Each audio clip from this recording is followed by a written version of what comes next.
Hello everyone and welcome back to Sudden Wealth. I hope you guys are doing very well. I know it's been a week almost since I posted. To be honest, it's been very hard. I've been traveling a lot, both for holidays and business, and I've been very, to be honest, been very exhausted. And it's been my best year so far since I'm working, which is almost 8 years now. However, that success comes also a little bit at a cost. Next week, I'll be traveling Tuesday to Thursday for the last time until September. So I'll be able to post at least every other day, so you guys are aware of it. But in any case, if you do enjoy the content, please consider drop that like and subscribe. It greatly helps the channel, and I really appreciate your support. Now, what I've been seeing. Bond market stabilized and increased, so stock market hits new all-time highs. Who is surprised? Surely nobody that follows this channel. I've been talking about this, ad nauseum. You guys are probably sick and tired of listening to me, but it's the reality. As long as that market remains stable and increasing, then the stock market will do very well. I do expect the cuts in rates to come eventually during the summer. It makes perfect sense because it's going to be that little push from the Fed to try to get the current administration in. Now, I don't care what the numbers say in the sense of the real economy. I think it's pretty obvious that the real economy is complete garbage. That's why Biden ranks the lowest in the history of US presidents, and the number one factor is the economy. Ta-da, what a big surprise. However, the stock market has nothing to do with the real economy. This is something that people confuse all the time. The stock market is a function of the money supply and liquidity in the market. If those are increasing, if those are stable, then the stock market goes up. Does it mean anything for the average Joe? No. Doesn't mean anything for it. And rates will need to come down because the Fed is about to hit a major wall in terms of refinancing of debt, in which basically the payment of interest, not the payment of the debt, the payment of the interest on the debt is starting to become a big expense in the big budget of the US government. So the only way is to have lower rates. The ECB already started, the UK already started, China already started, and Canada already started. So the US will follow. But once again, for all those people that thought that the dollar was going to collapse, is going to get destroyed because people would print non-stop, well, here's an example that we don't live in isolation. So for that to happen, that means that all the other currencies needed to be doing something different, which they aren't. They are doing the exact same thing. And in fact, if you want to argue, the US managed to raise rates more and to cut later than all the others. Now, as for the crypto markets, look, we are in this consolidation phase, and you guys actually should be very happy about it. And the reason being, if we would keep on going up at the rate that we were going up in the beginning of the year, that would probably mean that by the end of the year, the market was done. The cycle was finished. It's going to be a very short cycle. People couldn't accumulate enough money, probably would chase green candles, probably would go on leverage and get absolutely annihilated, which means that this delay, this pause, is actually welcomed, because now I am seeing people saying, this is quite funny, that the bull market is over. It's finished. That's it. This was it. We are all done. Goodbye. See you later. Good night, Irene. Right? Which is great. This is what you need to see in order for the market to continue going up. You see, if everybody is bullish, if the fear and greed is nothing but greed, then that's a top signal. Now, it can be a local top, can be a major top, can be a long-term top. Usually when it's a long-term top, you have top signals flashing everywhere. You have Coinbase as the number one app downloaded. You have celebrities doing nothing but talk about crypto. You have Jim Cramer going ballistic. You have none of that. Okay? But you did have some exuberance.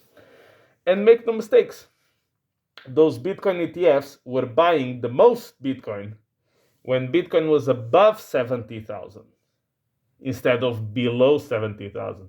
See what I mean? They buy when it's expensive and they sell when it's cheaper, just like you and me. It's the same psychology. So for those people who think that these hedge funds or these big ETF players, they are so smart, go check their purchases. The majority of the purchases of Bitcoin that they make is close to the new all-time highs, just like retail does. Now, in my case, and you guys know that I have a lot of confidence in my retirement coins, which is Pulse Chain, Pulse X, Hydron, and Icosa. I already said before, they are cycle 2 narratives, some of them cycle 1 coins. They pump later. I've said this before. Cardano is 10x away from new all-time highs. The only exception, the only real unicorn, to be honest, has been BNB, because BNB did a new all-time high in this cycle, and it went lower less than Bitcoin. It's the only altcoin that I've ever seen going down less than Bitcoin and already making a new all-time high. Ethereum has not made a new all-time high. Solana has not made a new all-time high. BNB has been the only one, and curious enough, is the only one that nobody talks about. That's key. You see, everyone's looking at Solana. You remember? Everyone was crazy about Solana. What did I say in this channel? Solana may have seen the majority of its gains. So not in the sense of the price cannot go up. Of course, the price can go up, but outperforming everything else, which is what was happening. I think that time has passed. Now Ethereum is on its third cycle curse. It's been underwhelming and disappointing. In my view, something extremely bullish happened this week, which is the SEC dropped the case against Ethereum, which for my coins, if you drop the case against Ethereum, you should drop the case against a copy of Ethereum, which is Pulse Chain. I think Pulse Chain desperately needs a big catalyst. It needs a big, SEC dropping the case, needs a big jump in Ethereum prices, because everybody knows that the sacrifice wallet funds will be rotated into the ecosystem. Or it needs a big name starting to buy it aggressively, in my view. Now, the meme coins on Pulse Chain have done very well, as well as meme coins elsewhere. So for those of you who've been following, the big winner so far in the channel has been Andy, which I talked about at $1.5 million market cap. And as some of you pointed out in the comment section, yes, HOPPY, the one that I got around $1 million market cap, all of a sudden shoot up to 38 million, and it's now around $25-26 million market cap. So another big winner. 40, I still have some hopes for it, still have a lot of hopes for it. I think it will do well eventually. Zeus, I've said before, I'm trying to catch it below 2 million. If I see that number below 2 million, I'm going to get it immediately. The 0x71 wallet. Now, Bird Dog, as I've mentioned before, but I will repeat, I sold more than 90% in it at more than a 10x. I think I got about $1,000 into it, and I already took out actually a bit more than 10,000. In any case, I still have around 10% left, which I call the moon bag. If it does very well, great. If it goes to zero, also great. I'm already done. Reason why I took the coins out of it, and I've mentioned this several times before, is because I am not so convinced on that one as I am on the others. That's it. Pure and simple. I like the 0x70 narrative. I'm not so sure about the overall dynamics of the project. I hope it does great. That's what I'm focusing on. So far, so good. It's been a good bull market for me. Most of my principal is already out, and I'm already very, very nicely in profit. I hope in the next few months to approach the first target of the bull market, which is a free house, followed by retirement, and then at the end of the day, if everything goes really, really well, generational wealth. Now, Ethereum ETF is expected to come 2nd of July.